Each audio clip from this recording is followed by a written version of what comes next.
जय हिंद दोस्तों। तो ये आपका जो है तीसरा वीडियो है। एक ही वीडियो में बनाना संभव नहीं था, वीडियो बहुत ज़्यादा लंबा हो जाता, इसीलिए इसे 3-4 भागों में जो है हम विभाजित किए हैं। अब हम लोग देखेंगे गांधी युग के बारे में, भारत में गांधी जी का आगमन। तो भारत में जो है गांधी जी 1915 ईस्वी में जो है अस्थायी रूप से आए थे, 9 जनवरी 1915 ईस्वी में। इसीलिए प्रत्येक वर्ष जो है 9 जनवरी को प्रवासी भारतीय दिवस के रूप में मनाया जाता है। आगे 1916 ईस्वी में लखनऊ अधिवेशन हुआ था, जिसकी अध्यक्षता अंबिका चरण मजूमदार कर रहे थे। लखनऊ अधिवेशन 1916 में हुआ था और इसकी अध्यक्षता अंबिका चरण मजूमदार याद रखना। और इसी अधिवेशन में कांग्रेस के दो दल जो थे, गरम दल और नरम दल, वो एक साथ आ गए थे 1916 ईस्वी में। और 1916 ईस्वी में ही महात्मा गांधी ने साबरमती आश्रम की स्थापना किए थे। और साबरमती आश्रम की जो स्थापना किए थे, इसे कहा जाता है महात्मा गांधी का हृदय कुंज। और इसकी स्थापना के लिए अंबालाल साराभाई धन दिए थे। अर्थात साबरमती आश्रम की स्थापना किए थे महात्मा गांधी, लेकिन इसको ध्यान किसने दिया था? अंबालाल साराभाई 1916 ईस्वी में। आगे 1917 ईस्वी में चंपारण सत्याग्रह हुआ था 1917 ईस्वी में। और चंपारण सत्याग्रह में जो है महात्मा गांधी आए थे, जिसको बुलाए कौन थे? राजकुमार शुक्ल। और राजकुमार शुक्ल यह क्या थे? तो टीचर थे, शिक्षक थे, याद रखना। यह क्वेश्चन बीपीएससी में पूछा है। आगे देखिए 1917 में चंपारण सत्याग्रह, जिसमें महात्मा गांधी गए थे। यहाँ पे कौन सी प्रणाली लागू की जी? तो 3 कठिया प्रणाली यहाँ पे लागू की। 3/20, अर्थात अगर 20 कट्ठा जमीन है ना आपके पास, तो 3 कट्ठा जमीन में जो है नील की खेती करना पड़ता था, किसानों को जबरन करना पड़ता था अंग्रेजों के लिए। तो ये बात आपको याद रखना, बहुत अन्याय होता था, जिसके कारण महात्मा गांधी यहाँ आए थे और अंग्रेजों को झुका दिए थे। तो महात्मा गांधी का पहला सफल आंदोलन भारत में 1917 का चंपारण, जबकि महात्मा गांधी का अपने जीवन का पहला सफल सत्याग्रह ये दक्षिण अफ्रीका में किए थे, 1906 ईस्वी में किए थे, ऑर्डिनेंस फैक्ट्री के विरुद्ध किए थे। तो महात्मा गांधी के जीवन का पहला सफल सत्याग्रह 1906 दक्षिण अफ्रीका, जबकि महात्मा गांधी का पहला सफल सत्याग्रह भारत में 1917 का चंपारण सत्याग्रह। जब चंपारण सत्याग्रह में सफलता मिला था, तब महात्मा गांधी को खेड़ा बुला लिया गया था। और खेड़ा जो है गुजरात में है। यहाँ पे जो है किसानों पर बहुत अत्याचार होता था, कर लेते थे, कर वसूलते थे अंग्रेज लोग। तो यहाँ भी महात्मा गांधी गए थे 1918 ईस्वी में खेड़ा सत्याग्रह में, और यहाँ भी अंग्रेजों को झुकना पड़ा था। फिर अहमदाबाद में गए थे। अहमदाबाद सत्याग्रह का संबंध मिल मजदूरों से है। महात्मा गांधी अहमदाबाद गए थे और यहाँ से भी जो है अर्थात अंग्रेजों को झुकना पड़ा था। तो देखिए क्वेश्चन आपसे पूछेगा, महात्मा गांधी ने पहला भूख हड़ताल किस सत्याग्रह में किया था? तो अहमदाबाद सत्याग्रह में। महात्मा गांधी को भूख हड़ताल की प्रेरणा किससे मिली थी? तो रस्किन से मिली थी। जबकि महात्मा गांधी को आंदोलन की प्रेरणा किससे मिली थी? तो लियो टॉल्स्टॉय से मिली थी। वार एंड पीस किसकी रचना है? लियो टॉल्स्टॉय की रचना है। तो ये बात आपको याद रखना है। इसके बाद 1918 बता दिए। 1919 में जलियांवाला बाग हत्याकांड 1919, 13 अप्रैल 1919। और रॉलेट एक्ट आया था आपका, ये भी 1919 में आया था। इसे काला कानून कहा था महात्मा गांधी ने। क्यों कहा था काला कानून?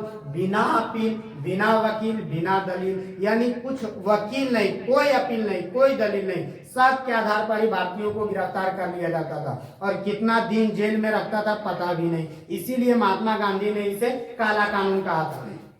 और रॉलेट एक्ट के तहत ही जो है अर्थात सैफुद्दीन किचलू और सत्यपाल मलिक को गिरफ्तार कर लिया था। तो इसी के गिरफ्तारी के विरोध में जो है अर्थात जलियांवाला बाग में जो है जनसभा का आयोजन हो रहा था। और इसकी चर्चा हंस राय नामक व्यक्ति ने अंग्रेज को दिया था। अंग्रेज लोग आए थे, तो अंग्रेज का ब्रिगेडियर जो था आर डायर, तो आर डायर गोली चलाया था। और ओ डायर उस समय पंजाब का गवर्नर जो था ओ डायर, तो आदेश दिया था ओ डायर, गोली चलाया था आर डायर।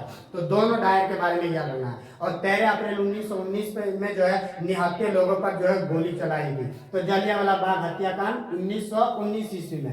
इस हत्याकांड से प्रभावित होकर महात्मा गांधी ने केसर-ए-हिंद की उपाधि को लौटा दिया था। और अर्थात कार्यकारिणी परिषद से इस्तीफा दे दिया था शंकरन नायर। और रविंद्रनाथ टैगोर जो है सर की उपाधि को लौटा दिया था इसी हत्याकांड के कारण। आगे बढ़ते हैं 1920 में, तो असहयोग आंदोलन 1 अगस्त 1920, याद रखना 1 अगस्त 1920 में असहयोग आंदोलन की शुरुआत हुआ था। 1921 में प्रिंस ऑफ वेल्स का भारत आगमन 1921 ईस्वी में। 1922 में 5 फरवरी 1922 को चोरा चोरी हत्याकांड हुआ था। गोरखपुर में चोरा चोरी हत्याकांड 5 फरवरी 1922 को हुआ था। इसमें 22 पुलिसकर्मी को जिंदा जला दिया था। और इस समय महात्मा गांधी जो थे, महात्मा गांधी गुजरात में थे, और इस जो है उग्र जो प्रदर्शन हुआ था, इससे प्रभावित होकर महात्मा गांधी ने असहयोग आंदोलन को रोक दिया था। 12 फरवरी 1922 को असहयोग आंदोलन को महात्मा गांधी ने वापस ले लिया था, और 10 मार्च 1922 को महात्मा गांधी को गिरफ्तार किया गया था। तो देखिए, आप कंफ्यूज कर जाएंगे। तो देखिए, असहयोग आंदोलन 1 अगस्त 1920 को शुरू हुआ था।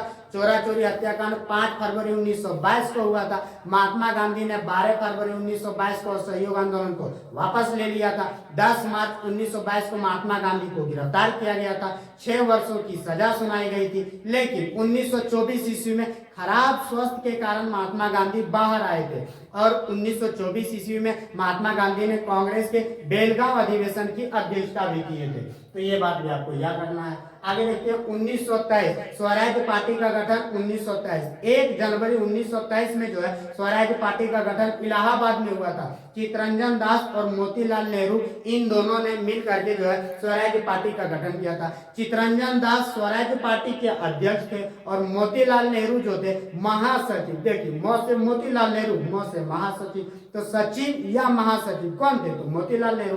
अध्यक्ष कौन थे? चितरंजन दास, याद रखना है, जिसे देश बंधु के रूप में भी जाना जाता है। चितरंजन दास देश बंधु, CFNDU दीन बंधु, और शेख मुजीबुर रहमान बंग बंधु। तो ये भी याद रखना है। देखिए 1925 9 अगस्त 1925 को काकोरी ट्रेन डकैती हुआ था। 9 अगस्त 1925 को हुआ था, याद रखना। काकोरी ट्रेन डकैती कब हुआ था? 9 अगस्त 1925। 1927 में साइमन कमीशन की नियुक्ति हुआ था, इंग्लैंड में हुआ था, याद रखना। और इसमें गोरे गोरे सदस्य थे, केवल अंग्रेज थे, इसीलिए इसे गोरे कमीशन भी कहा जाता है। साइमन कमीशन में सदस्यों की संख्या 7, याद रखना। साइमन कमीशन को भारत भेजा गया था 1928 में। साइमन कमीशन की नियुक्ति 1927 और भारत आया था 1928। लेकिन मालूम है, जब भारत आया ना, तो इसका बहुत ज्यादा विरोध हुआ। क्यों विरोध हुआ जी? क्या कारण था विरोध होने का? तो साइमन कमीशन को भारत भेजा गया था भारत की शासन व्यवस्था की जांच करने के लिए। बताइए, भारत की शासन व्यवस्था की जांच करने के लिए आए हैं, और भारत का ही कोई सदस्य उसमें नहीं है, तो विरोध तो होना तय था। इसका विरोध हुआ था। मुंबई पहुंचा था साइमन कमीशन 1928 में, और वहां साइमन वापस जाओ का नारा भी लगाया गया था। लेकिन सर्वाधिक विरोध जो रहा था, उग्र जो रहा था, लाहौर में, जिसका नेतृत्व लाला लाजपत राय कर रहे थे। और लाला लाजपत राय पर जो है पुलिस अधिकारी सैंडर्स, उसी ने जो है लाठीचार्ज से जो है उसकी हत्या कर दिया था। तो ये बात भी याद रखना है। देखिए, इसके बाद जो है आपका 1929। देखिए 1928 में एक और बात, नेहरू रिपोर्ट, मोतीलाल नेहरू 1928। 1929 ईस्वी में लाहौर अधिवेशन, जिसमें पूर्ण स्वराज्य की मांग किया गया था। क्वेश्चन पूछेगा, कांग्रेस के किस अधिवेशन में पूर्ण स्वराज्य की मांग किया गया? तो लाहौर अधिवेशन 1929, जिसकी अध्यक्षता पंडित जवाहरलाल नेहरू कर रहे थे, रावी नदी के तट पर। थोड़ा क्वेश्चन ध्यान से सुनिए। अर्थात बोलेगा, पहली बार स्वराज शब्द का प्रयोग कांग्रेस के किस अधिवेशन में हुआ था? तो 1906 के कलकत्ता अधिवेशन, दादा भाई मोरोजी। जबकि पूर्ण स्वराज्य का प्रस्ताव किस अधिवेशन में? तो लाहौर अधिवेशन 1929। पूर्ण स्वराज्य की मांग, लाहौर अधिवेशन 1929, जिसकी अध्यक्षता पंडित जवाहरलाल नेहरू कर रहे थे, रावी नदी के तट पर। और आगे आने वाले 26 जनवरी 1930 को पहली बार स्वाधीनता दिवस मनाया गया था। चलिए, इसके बाद 1930 में दांडी यात्रा निकाला गया था। 12 मार्च 1930 78 सहयोगियों के साथ। महात्मा गांधी कुल कितने सहयोगियों के साथ? तो 78 सहयोगियों, 78 यात्रियों के साथ दांडी यात्रा निकाला गया था 12 मार्च 1930। 5 अप्रैल 1930 को यात्रा पहुंचा था, और 6 अप्रैल 1930 से जो है सविनय अवैध आंदोलन की शुरुआत हुआ था। नमक कानून को तोड़ा गया था सविनय अवैध आंदोलन के द्वारा।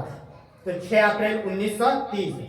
आगे। और 1930 में जो है पहला गोलमेज सम्मेलन भी हुआ था। 1921 में दूसरा गोलमेज सम्मेलन हुआ था 1921, और 1921 में ही दिल्ली समझौता हुआ था 5 मार्च 1931, महात्मा गांधी और इरविन के बीच हुआ था। और इन दोनों को सरोजिनी नायडू ने दो बड़े महात्मा कहे थे। और दूसरे गोलमेज सम्मेलन में गांधी जी भाग लिए थे। क्वेश्चन पूछेगा, अर्थात बताइए किस गोलमेज सम्मेलन में कांग्रेस भाग लिए थे? तो दूसरे गोलमेज सम्मेलन, जिसमें महात्मा गांधी जो है इसमें भाग लिए थे। और इसी गोलमेज सम्मेलन में अर्थात विंस्टन चर्चिल ने महात्मा गांधी को अर्धनग्न फकीर कहा था। तो ये बात भी आपको याद रखना, एग्जाम में क्वेश्चन पूछता है किस गोलमेज सम्मेलन में कहा था, तो दूसरे गोलमेज सम्मेलन में।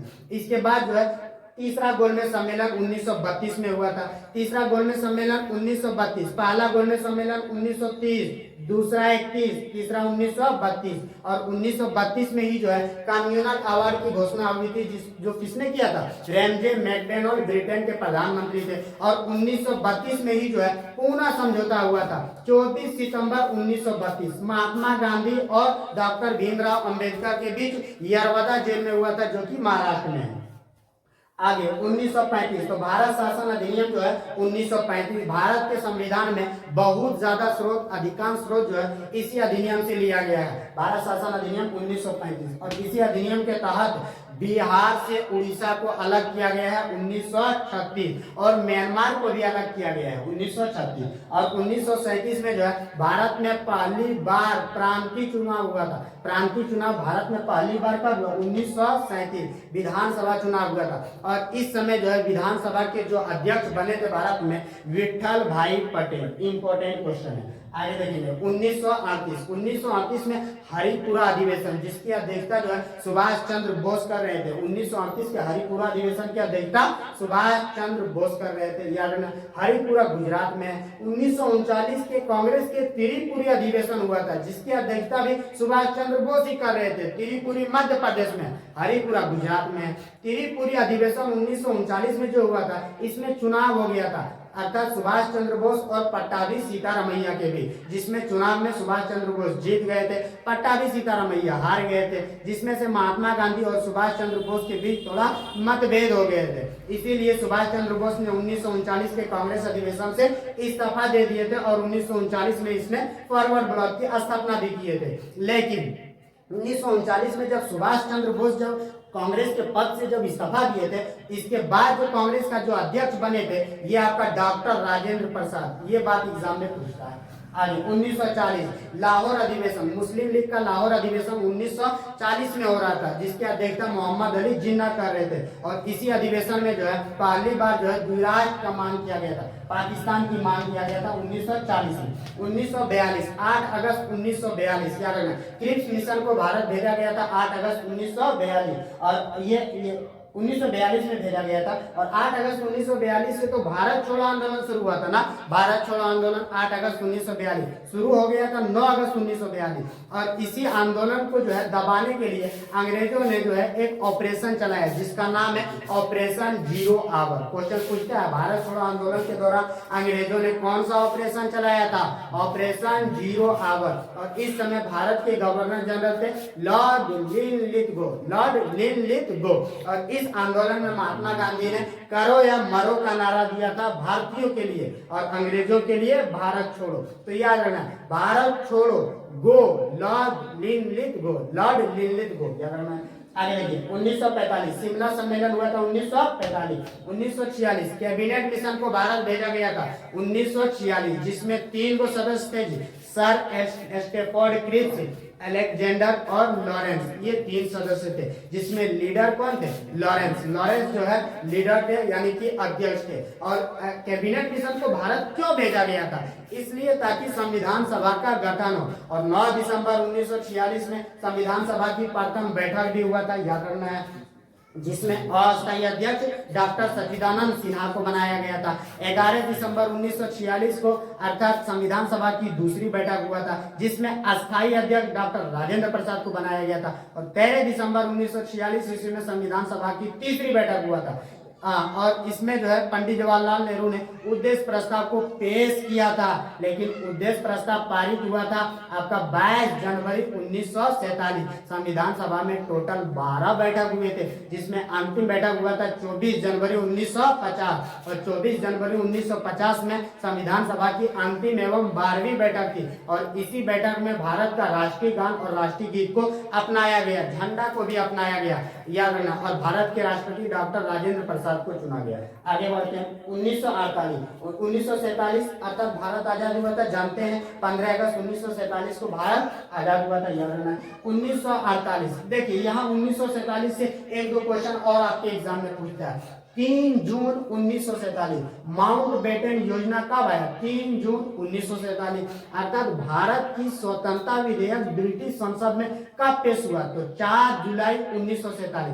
ध्यान से सुनो लो। तो देखिए अर्थात 3 जून 1947 को माउंट बेटन योजना आया था।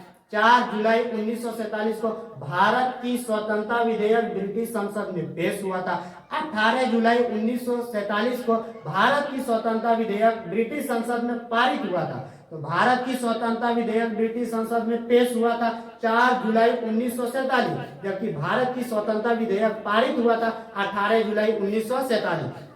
15 अगस्त 1947 भारत आजाद हुआ था, याद रखना। और पाकिस्तान अलग हुआ था। भारत आजाद हुआ था 15 अगस्त 1947, याद रखना। और इसके बाद जो है 1948 में महात्मा गांधी की मृत्यु, 30 जनवरी 1948 नाथूराम गोड्स, 1949 में भारत का संविधान बनकर तैयार हुआ था। 2 वर्ष 11 महीना 18 दिन भारत का संविधान बनने में लगा था। तो भारत का संविधान बनकर तैयार हो गया था 26 नवंबर 1949। इस संविधान को मूल संविधान कहा जाता है और संविधान दिवस भी 26 नवंबर को ही मनाया जाता है। लेकिन भारत का संविधान लागू हुआ था 26 जनवरी 1950।